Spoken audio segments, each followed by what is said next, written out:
Have you come across videos on the internet of these curious little robots roaming over sidewalks? Or maybe you've happened to see one in person like I have, within the few metropolitan areas where they're currently operating. They're called food delivery robots, or FDBs for short, and are being adopted by delivery apps such as Uber Eats and DoorDash for customers who want to receive their jumbo-sized burritos with an added touch of futurism. They've been around in the US for a few years now, and are made possible thanks to artificial intelligence, which allows them to navigate streets and obstacles all on their own. And with some models even being able to socially engage with humans as well. Oh my god! Oh my god, I got it! Just think about it. A delivery worker that never sleeps, is always there to drop off your food 24/7, and never grunts about doing its job even during busy holidays. It's a great idea on paper, and sounds like a step up from using a regular human delivery worker. But what sounds good in theory doesn't always work out in execution. Since at least 2022, videos have surfaced online showing FDBs acting clumsy,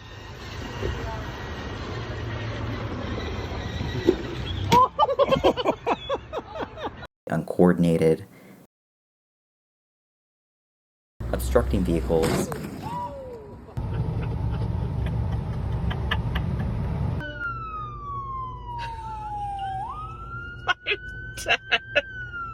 and overall just being a nuisance for everyone around it. In just January of this year alone, this even happened. Lou at the desk with some breaking news. Mark. Yeah, Amy, Chris, this is a strange one. We have an ambulance in Hollywood that has to transfer the patient in the back to another ambulance because that first ambulance struck a delivery robot. And at this point, I've heard more people talk about food delivery robots for their gaffes over their original purpose.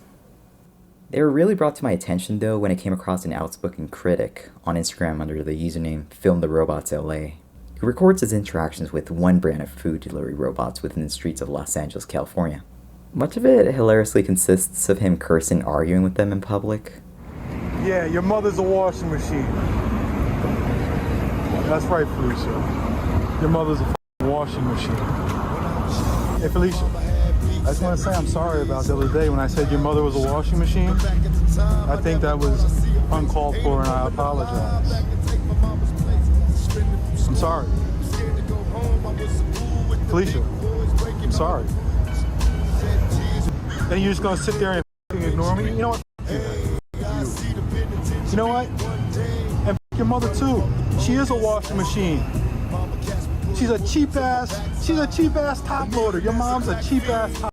But as I rewatched his videos, I noticed conflicting patterns about the way the robots were behaving. Some had the tendency of being unresponsive to anything at all. Not right, Adam. Get out of the way. Why are you forcing the human out of the way? You don't have to put up with that. What the f is wrong with you, Ethan? Byron? He's gonna sit right in the middle of the street. Look, it's broken. It's just sitting there. Somebody's gonna try to make a turn. They can't get through. Move.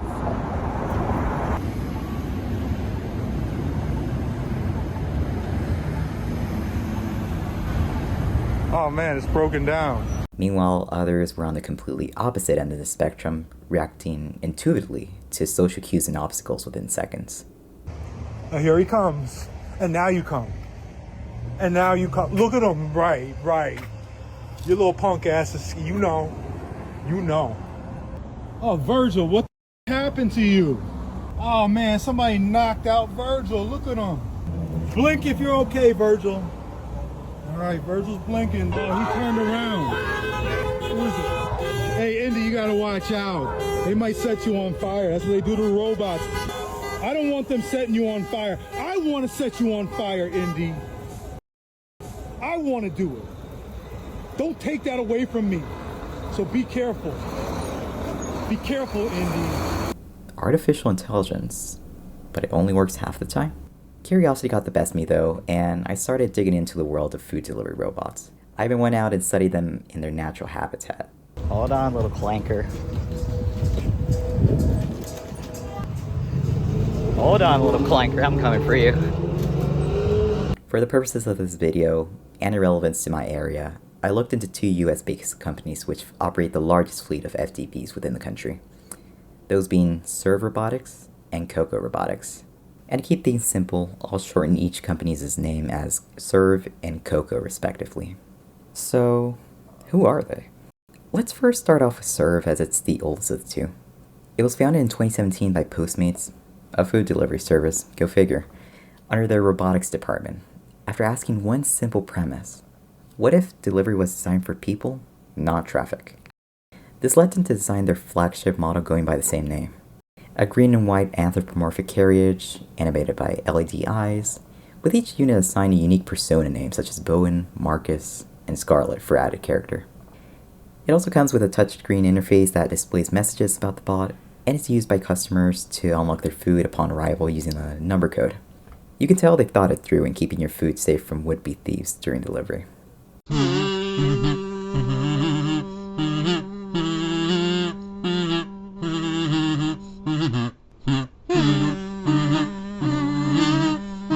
Now in their third generation model, Serve has deployed 2,000 delivery units across the US in big cities such as Los Angeles, Miami, Dallas, Atlanta, Chicago, Fort Lauderdale, and Alexandria in that following order, with more locations to come this year. They even have a sales pitch which goes, "Why move a 2-pound burrito in a 2-ton car?" Meanwhile, Coco was founded in 2020 by college students Zach Rash and Brad Squicciarini while attending the University of California, Los Angeles. The company's name came from Rash and Squicciarini reading a list of the most popular pet names at the time, with Coco being ranked at number 1. Their FDB model, also sharing the same name by the way, is more minimally designed, consisting of a pink carriage branded with Coco's name and logo, and a flagpole meant for people with low visibility to notice it better as it's coming through. It also has a security feature similar to Serve's to unlock your food, but instead of having a touchscreen, customers instead use a physical number pad that's located on the edge of the robot's lid. And I think Coco made their bot even more secure than Serve, arguably, because it's once gone away with a customer's food from the same customer who was trying to retrieve it. Hey, don't run away with my food. This guy, Coco, is going a little loco here. Guy's like pissing off with my food. Hey, stop. Stop fucking around.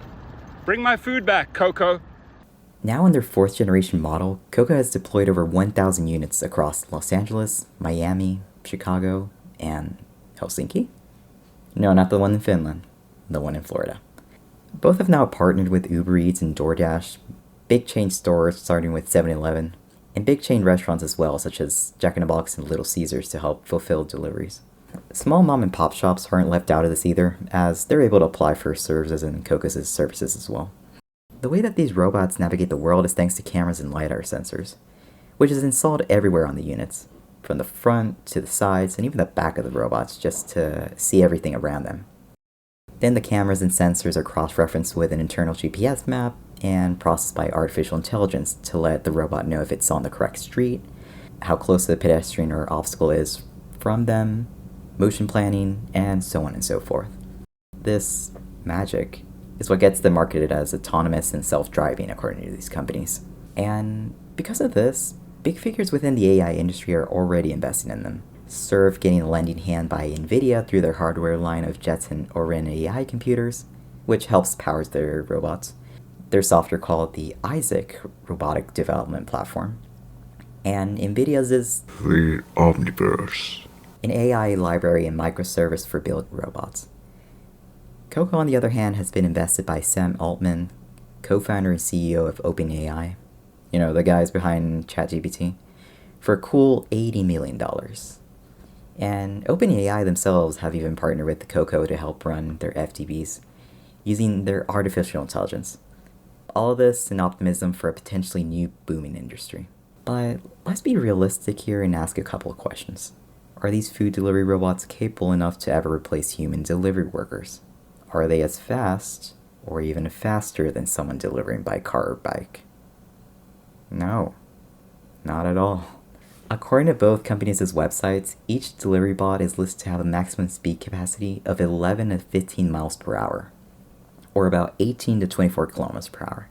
And mind you, this is only if it's operated at set capacity all the time. To make a trip on a sidewalk, they're restricted to only moving at an average speed of 5 miles per hour. For the metric people, that is 8 kilometers per hour. For example, what would normally take someone 5 minutes by car to take food from a restaurant back home would last at the minimum double the time using food delivery robots at their maximum speed, and realistically far longer with the walking pace they're going at. To make matters worse, your restaurant options using food delivery robots are only limited to locations within 1 to 2 miles, or 1.6 to 3.2 kilometers of where you're ordering. So if you normally get food from a place that's even farther away than that, I'm sorry, you're out of luck. But hey, at least you'll get your order in less than 20 to 25 minutes, according to both companies' websites. This is what you're spending your money on with FDBs. Slower service with limited restaurant choices.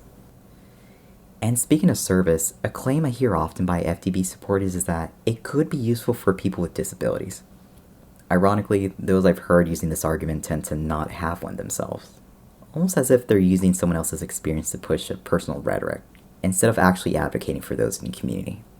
As a disclaimer, I'm able-bodied myself, but thought this was an important conversation to have since I'm both a medical student and an advocate for accessibility when done right.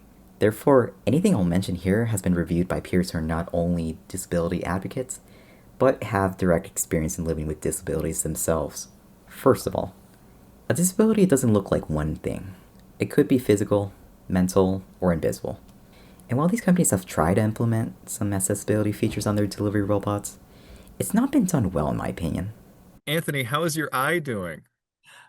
It's doing a lot better today. I do have a little bit of a scar still there. But Anthony Jonas left his apartment one morning, turned the corner, and collided with a Serve robot. and I whacked my eyelid against the visibility flag that's attached to the robot.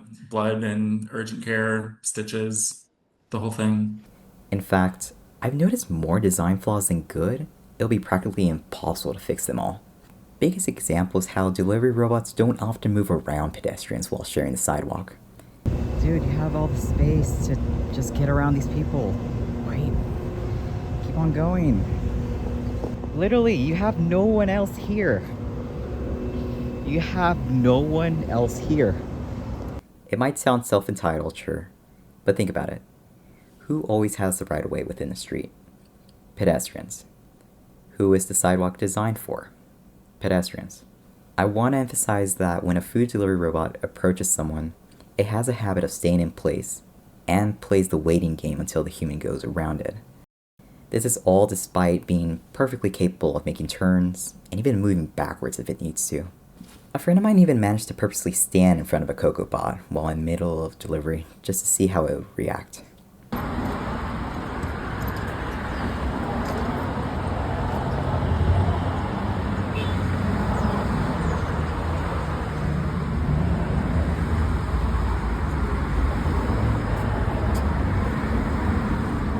Yes, this robot was going somewhere, but it's odd that despite being powered by AI, it didn't instantly react by moving around so to avoid wasting time instead of doing this standstill.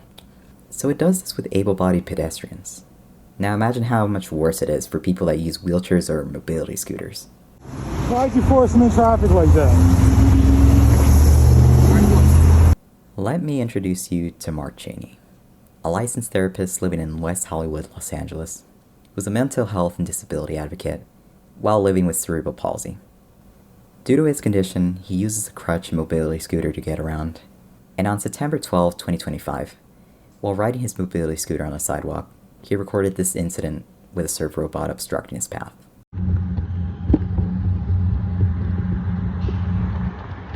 Son of a... Ah!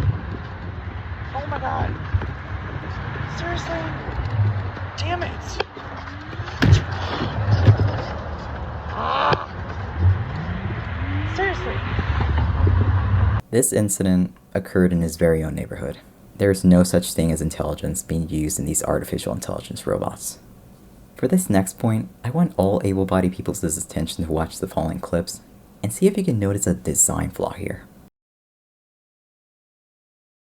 Can you see it?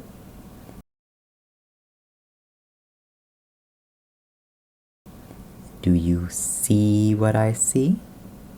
These number pads rely on eyesight in order to unlock your food, something that would be an obstacle for the blind or people with low vision to accomplish. Serve is practically a sore loser in this, as it uses a touchscreen, and could have benefited at least with an audio screen reader to help read out which button you've pressed on.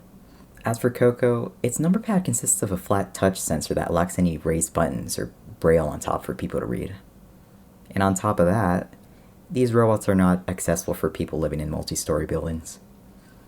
Imagine someone with mobility issues, living on the 3rd floor of an apartment complex, being forced to go down to the 1st floor and reach the delivery robot themselves, all because the clanker can't get up the stairs like a regular human delivery worker. And don't even get me started with other issues, such as the lack of any verbal audio instructions. Unlock. Lift the lid.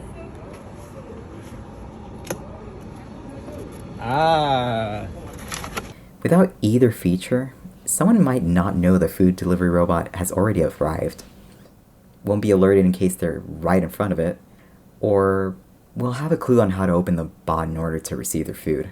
Let's not forget other obstacles an FDB might try to avoid, and instead park midway from reaching up to a person's door, whether that's on a steep slope, around curved or narrow paths, in front of a porch, because those stairs are oh so menacing.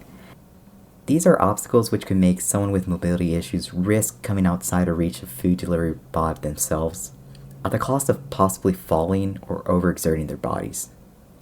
Ideally, I want to see FDBs optimized for all kinds of people in different environments, but you can only do so much with a box on radio flyer wheels as your design.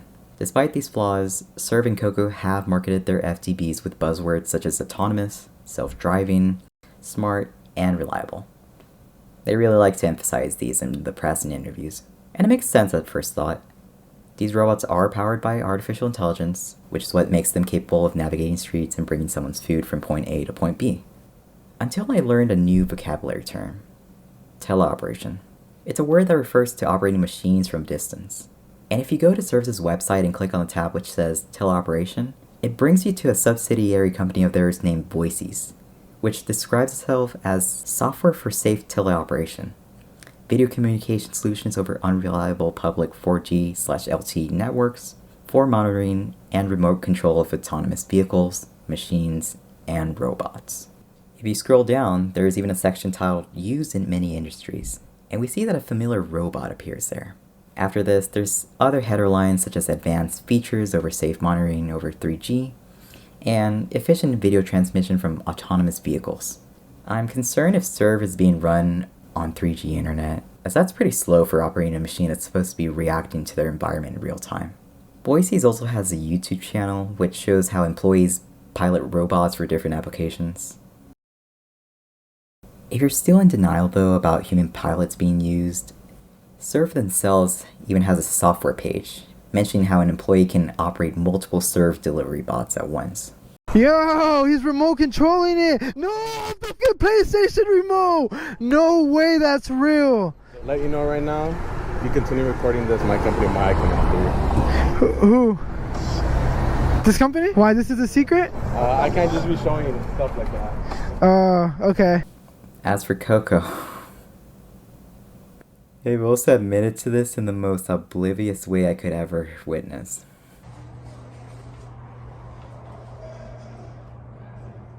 No pressure, Lily. I know, right? Right as we get to the obstacle course on Main. You recognize this? This is my neighborhood.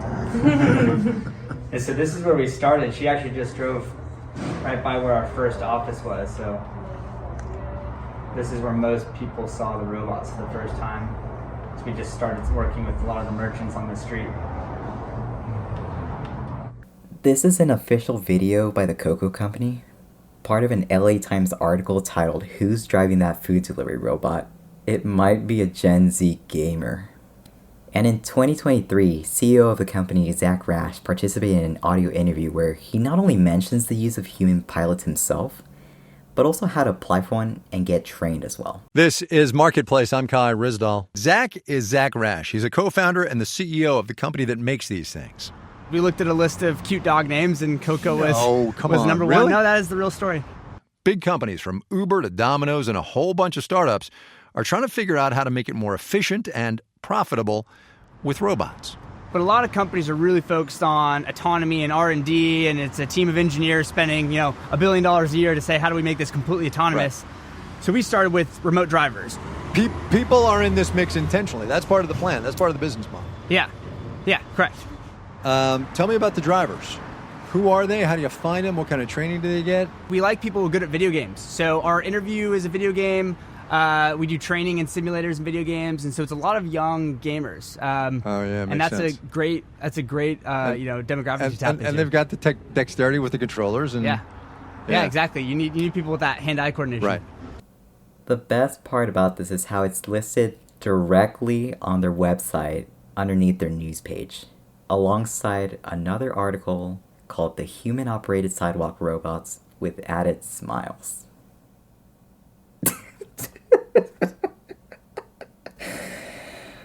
Oh no. I mean, it makes sense now how they move around so seamlessly, right? But does that mean they're not autonomous anymore? And is it creating an illusion of something being greater than it actually is? And just as a side note, they're not the only companies guilty of doing this either. Starship, an FDB brand based in Europe, even has an open job position called Operations Services with the same purpose. But on a serious note, this aspect of food delivery robots concerns me. Something about knowing there's a human behind those cameras just feels off-putting to me. And I hope the company hiring these people for this position gets a thorough background check. Because imagine someone with potentially bad intentions, secretly creeping on others, especially if it's women or children, under the facade of being an autonomous robot roaming down the street. While the locals in my area are not aware of FTBs being piloted by humans, they are wary of who's watching through those cameras, sort of like Big Brother style. And because of this, and honestly for being a nuisance in general as well, I've seen some FTBs getting their cameras and sensors covered over with tapes and stickers. This causes them to lose track of where they are and basically get neutralized from going anywhere. The robot I recorded even did this every 5 to 10 minutes as a desperate attempt to do anything. I saw how much it was struggling, and honestly, I felt bad enough that I decided to help it.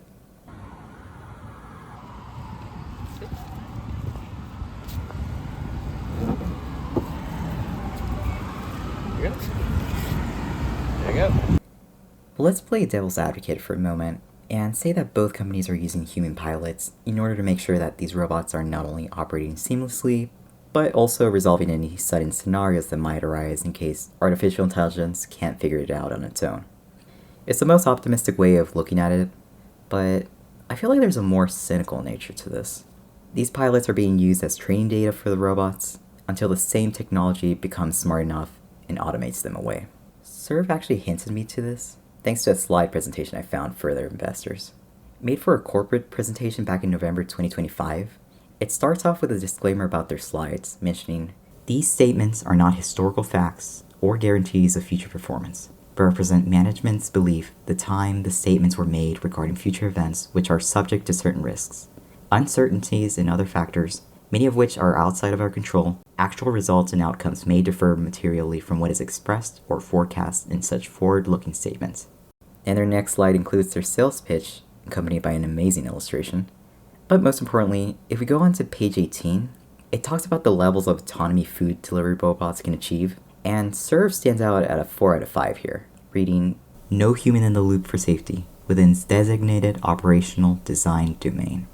That might sound confusing at first, given we just mentioned them in Coco using human pilots, but then there's level 5 with this description, which reads, 100% self-driving, no human in the loop at any time, not commercially viable today, strong regulatory headwinds, capital intensive. Although they're not there yet, they seem to be going in that direction in the future.